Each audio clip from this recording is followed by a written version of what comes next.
7 years after journalist Lyra McKee was shot during a riot in Derry. Three men finally stood accused of helping the person who fired the gun. The prosecution had hours of videos. They had mobile phone information. They had clothing comparison, police identification evidence, forensic material, and footage that appeared to follow a masked group through the streets. But on the 3rd of July, 2026, all three men were found not guilty of murder. And there is one detail that makes that result even more difficult for Lyra's family. None of those men had been accused of pulling the trigger. The person who actually fired the fatal shot has never been charged. So after a trial that lasted for around 2 years, what did the evidence really prove? Why did the murder case fail? And how can a shooting witnessed by a large crowd still end with an identity of the gunman officially unknown? This is the case of Lyra McKee, and the unanswered question that has followed Northern Ireland for 7 years. Who fired the gun? Before Lyra became the name at the center of a murder investigation, she was a journalist with something important to say. She was born in Belfast and became known for writing about the generation that grew up after the major ceasefire and the Good Friday Agreement. They were sometimes described as the ceasefire baby, young people who had not experienced the worst years of the Troubles in the same way their parents had, but who still lived with their consequences. The violence had reduced, the political situation had changed, but trauma, division, and the influence of paramilitary groups had not completely disappeared. Lyra understood that word because it was her word too. She wrote about the emotional damage carried by young people in Northern Ireland. She investigated difficult subjects and looked at stories that others had ignored. She was also open about being gay and spoke about the importance of creating a safer and more accepting society. People who know Lyra described her as curious, determined, and deeply interested in the lives of others. She did not want to simply repeat official statements. She wanted to understand why things happened. That makes what happened to her painfully cruel. A journalist who spent her life asking questions become the center of a case that still has no complete answer. On the 18th of April 2019, Lyra was in the Creggan area of Derry. Police officers were carrying out a search operation in the area. The situation became tense. Groups of people gathered, and serious disorder began. Vehicles were damaged. A car was set on fire. Petrol bombs were thrown toward the police. Masked people moved through the street while residents and onlookers watched for nearby. Lyra was not taking part in the violence. She was standing near police vehicles, observing what was happening. She was doing what journalists often do, watching, listening, trying to understand the story unfolding in front of her. But this disorder was about to become something much worse. A masked person appeared with a handgun. 4 shots were fired in the direction of police. One of those bullets struck Lyra. She was only 29 years old. Police officers immediately tried to help her and transport her to hospital in a police vehicle. But Lyra could not be saved. A night of rioting had become a murder investigation, and almost immediately one fact was clear. Lyra had not been the intended target. The shots had been fired toward the police officers standing near her, but legally that did not make her death an accident without responsibility. The court later found that the gunman had fired with the intention to kill or seriously injure police. Lyra was killed by one of those shots. The person holding the gun disappeared into the crowd. The killing caused shock far beyond Derry.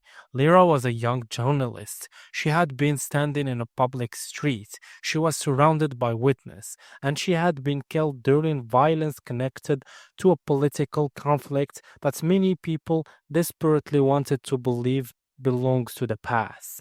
Political leaders from different communities condemned what happened. The prime ministers of Ireland and Britain attend Lyra's funeral, along with political figures from across Northern Ireland. Her death created a rare moment of shared public grief. But grief was not enough. Lyra's family wanted the person responsible to be identified and prosecuted. The new IRI later admitted the responsibility. The organization said one of its members had fired toward police and had accidentally hit Lyra. That statement confirmed the responsibility in a broad sense, but it did not name a gunman. An organization saying one of its members was responsible is not the same as producing evidence that can convict a specific person in court. Police still had to prove who fired the weapon, and that became the central problem. Investigators had footage showing the disorder. They had images of masked individuals. They had people moving toward and away from the area where the shots were fired, but the gunman's face was hidden, and the masked figure in poor quality footage is not easy to identify beyond reasonable doubt. The investigation continued. Arrests were made. People were questioned. A weapon connected to the shooting was later recovered, but the person accused of physical firing the fatal shot was never brought before the court. Years after the killing, prosecutors built a different kind of murder case. They did not claim that Paul, Peter, or Jordan had fired the weapon. The prosecution alleged that the three men had been part of a group surrounding and supporting the gunman. In law, a person does not always need to physically carry out the final act to be guilty of an offense. Someone who intentionally helps or encourages other person to commit a crime can also be held legally responsible. This was the prosecution joint enterprise case. Their argument was that the three accused men had intentionally assisted or encouraged the person who fired the gun, but that required the prosecution to prove much more than simply placing a person somewhere near the riot. It had to prove identity, it had to prove participation, it had to prove intentional assistance or encouragement. And for the murder charge, it also had to prove the necessary shared intention connected to the gunman's actions. That is an extremely serious legal test. The prosecution tried to meet it using many separate pieces of circumstantial evidence. No single piece provided the entire answer. The case depends on whether all those pieces, when combined, created a reliable picture. One major source of evidence was video footage. A television production company had been filming a documentary connected to the Republican political organization Swarda on the day of the shooting. Another television company had recorded disorder in Derry 2 days earlier. Investigators examined this material alongside phone footage and other recording. They tried to identify masked individuals by studying their clothing, movements, height, body shape, and physical features. Police officers also viewed footage and still images during identification procedures. Expert analysis compared jackets, trousers, footwear, and other visible details. The prosecution also presented mobile phone cell site evidence. This can show which general area a phone communicated with at particular time. It does not always show a person's exact location, but it can help investigator build a timeline. Gait analysis was also considered. That means comparing the way a person walks or moves. DNA evidence from part of the jacket was another strand. Investigators also examined association and communications between different people before, during, and after the riot. On paper, it sounds like a mountain of evidence, but a large amount of evidence does not automatically mean strong evidence. 10 uncertain clues do not always become one certain conclusion. The court had to decide whether the prosecution had proved that specific masked figure were the defendant. It then had to decide what those figures had actually done. Finally, it had to decide whether their actions showed intentional assistance or encouragement of the gunman. Every stage depends on the stage before it being reliable. The defense challenged important part of the case. One argument concerned the authenticity and legal handling of commercial footage. The judge decided that the footage was sufficiently authentic to be admitted. Another major issue involved the police identification process. Before a formal controlled viewing, footage containing masked rioters had been shown to a group of police officers. The defense argued that this affected the fairness and reliability of later identification. The court examined whether the recognition evidence should be admitted and what weight could safely be placed on it. There were also basic practical problems. A masked person can resemble another person of similar height and build. Clothes can be shared, replaced, discarded, or owned by more than one person. A phone being in an area does not automatically prove who was holding it. DNA on a piece of clothing can connect someone to that item, but the meaning of that connection depends on the full circumstances.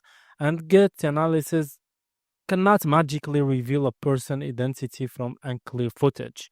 This does not mean those type of evidence are useless. It means they must be considered carefully, especially when the charge is murder. In February 2026, the defense asked the judge to end the case before the defense stage began. This were application of no case to answer. Defense argued that the prosecution evidence was too weak to support a conviction.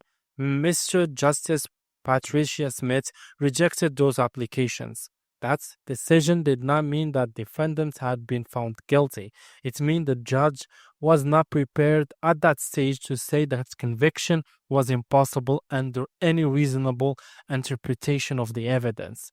The case was allowed to continue. A distinction is important. On the 3rd of July 2026, the verdicts were delivered at Belfast Crown Court. The trial had been heard without a jury.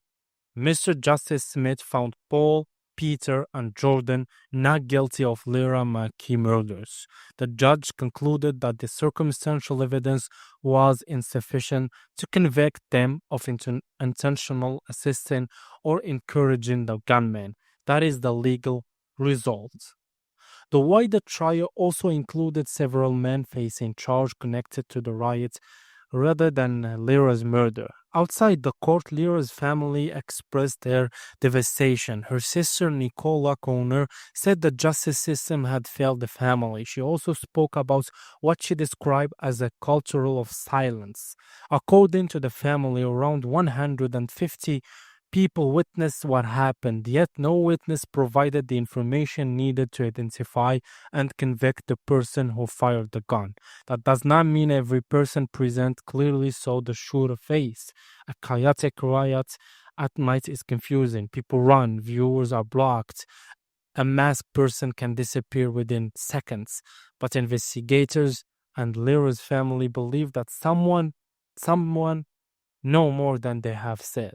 Fear is powerful. In communities where paramilitary groups still have influence, speaking to police can carry serious social and personal consequences. People can fear retaliation. They can fear being labeled informant.